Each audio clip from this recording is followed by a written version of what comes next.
यह व्याप्तं सर्वमिदं जगत् स्थावर जंगमं तामधेनु शिरसा वंदे भूत भवस्य मातरम।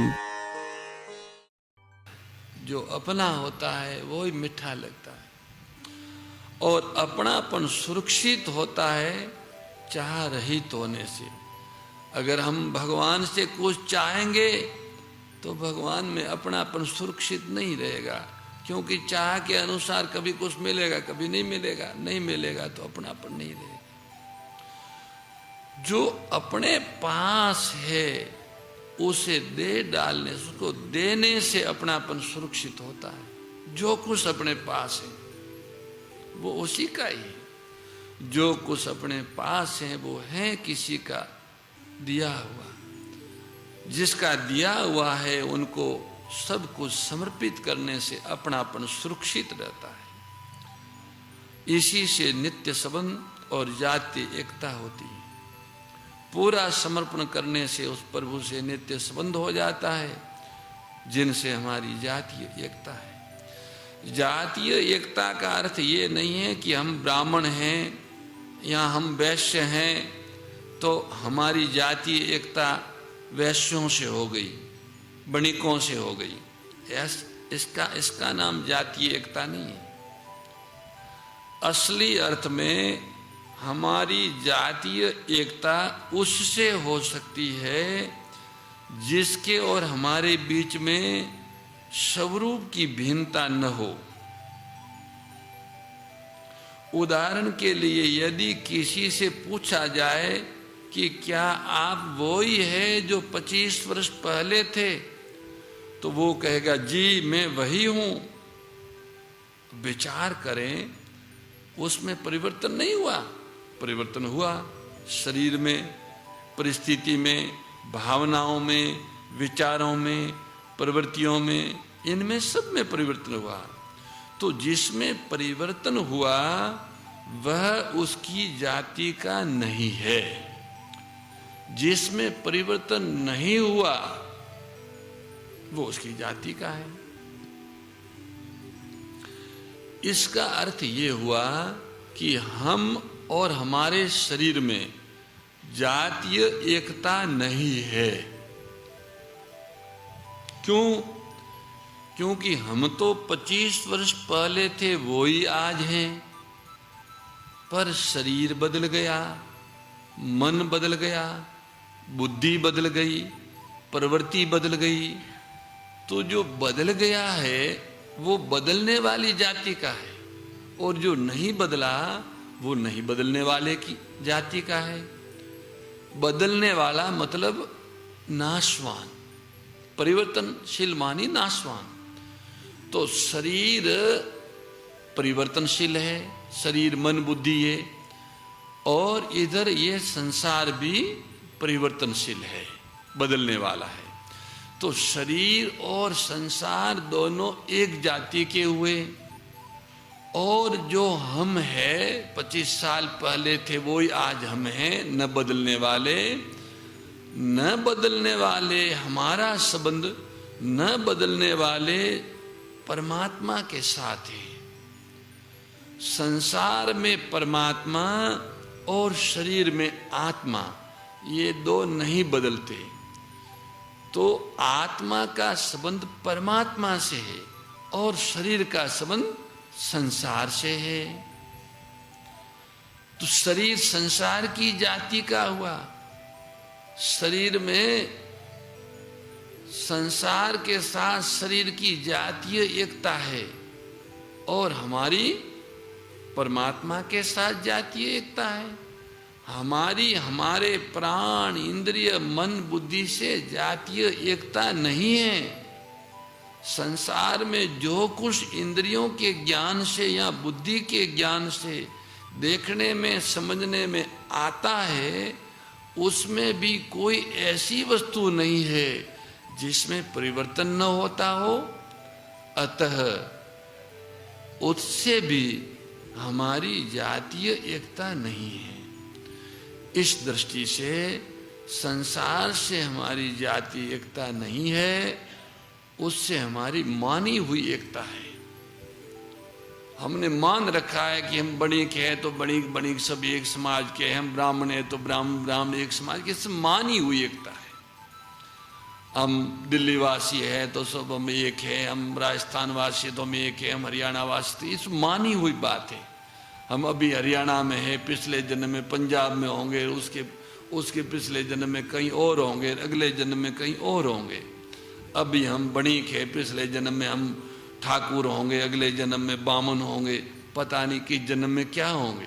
तो माना हो, ये मानी हुई एकता है संसार के साथ, वास्तविक एकता नहीं है। मानी हुई एकता के नाते हमारे पास जो कुछ संसार की वस्तु है उसे संसार को भेंट करना है। हमने अपने देश के साथ में, हम देशवासी हैं, ऐसी हमारी मानी हुई एकता है, तो हमारे पास जो भी योग्यता सामर्थ्य है उसे हमें देश सेवा में लगाना है। समाज के साथ हमने एकता मानी है तो समाज की सेवा में लगाना है। परिवार के साथ हमने एकता मानी है तो परिवार की सेवा में लगाना है, उनको भेंट करना है, उसको आदर पूर्वक उसकी सेवा में लगा देना है। अभिमान पूर्वक नहीं, आदर पूर्वक। आपका ही था प्रभु, आपकी चीज आपको अर्पित, माता पिता समाज राष्ट्र आपका सामान तेरा तुझको अर्पण, आदर पूर्वक भेंट करना है। अतः मानी हुई एकता से कर्तव्य का जन्म होता है। मानी हुई एकता से कर्तव्य पालन की बात आती है। जब हम शरीर के साथ एकता मानते हैं तो शरीर के प्रति जो हमारा कर्तव्य है वो जन्म लेता है। परिवार के साथ हम जब एकता मानते हैं तो परिवार के प्रति जो हमारा कर्तव्य है उसका जन्म होता है। समाज के साथ एकता मानते हैं तो समाज के प्रति हमारा कर्तव्य, उसका जन्म होता है। तो जो जो मान्यता है, मान्यता के आधार पर ही कर्तव्य उत्पन्न होता है। तो स्वीकृति के आधार पर कर्तव्य का पालन करना है। हमने अगर परिवार समाज या राष्ट्र के साथ उनको अपना माना, अपने को उनका माना है, तो अपने पास जो सामान है उसको उनकी सेवा में समर्पित कर देना है। ऐसा करने से चित्त शांत और निर्मल हो जाएगा। चित्त के शांत होते योग की प्राप्ति हो जाएगी। इसलिए भगवान ने कहा कर्तव्य पालन करो, कर्मण्ये वाधिकारस्ते मां फलेषु कदाचन। कर्तव्य पालन कर दो, तुम्हारा काम हो जाएगा। योगस्थ कुरु कर्माणि, चाह रहित होकर कर्म करो। योगस्थ का अर्थ है चाह रहित होकर कर्म करना, समता में स्थित होकर कर्म करना, समतव योगोचित है। आज हम कुटुंबी जनों से ममता करेंगे, सेवा नहीं करेंगे। भाई ममता करते हो, ममता तो बांधने वाली है और सेवा आपको मुक्ति देने वाली है। कुटुंब आपको सेवा के लिए मिला है, ममता के लिए नहीं मिला।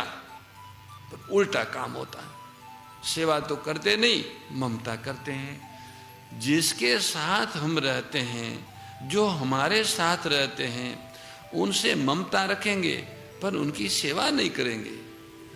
उल्टे उनसे सुख की आशा करते हैं कि ये हमको कुछ सुख दे दें। ये ठीक नहीं है। सेवा तो सबकी करनी चाहिए, और जब स्वयं सुख की आशा न करें और सेवा सबकी करें तो साधन है। सुख की आशा और ममता, बस यही असाधन है। व्यक्तियों और वस्तुओं से सुख की आशा करना और उसमें ममता करना, यही असाधन है। इतना ही असाधन है। असाधन कहीं बाहर से नहीं आता, बंधन कहीं बाहर से नहीं आता। हम स्वयं अपने आप अपने जीवन में असाधन रूपी बंधन को जन्म देते, अहमता और ममता करके। जिनसे मानी हुई एकता है, जातीय एकता नहीं है, उनकी सेवा करने में हिचकते हैं, उनको आदर देने में हिचकते हैं, प्यार देने में हिचकते हैं, किंतु उनसे सुख की आशा करने में नहीं हिचकते, उनसे ममता करने में नहीं हिचकते। अगर ये साधन है तो फिर असाधन क्या है? मिले हुए वस्तुओं और व्यक्तियों से ममता करना, उनसे सुख की आशा करना, ये अगर कोई साधन माने तो फिर असाधन कोई है ही नहीं। वास्तव में यही असाधन है, इनसे ममता करना और इनसे सुख की कामना करना, इसी को असाधन हमारे प्रिय प्रभु की वाणी में भी इस ममता और कामना को सबसे बड़ा असाधन माना है। और संत वाणी भी इसी और संकेत करती है कि ये ही बंधन है, ये ही असाधन है, इसका अंत करना है, असाधन का अंत करना है, बाकी साधन तो अपने आप। मोर मुकुट बंसी वाले की जय, गौ माता की जय। नारायण नारायण नारायण, जय गौ माता, जय गोपाल।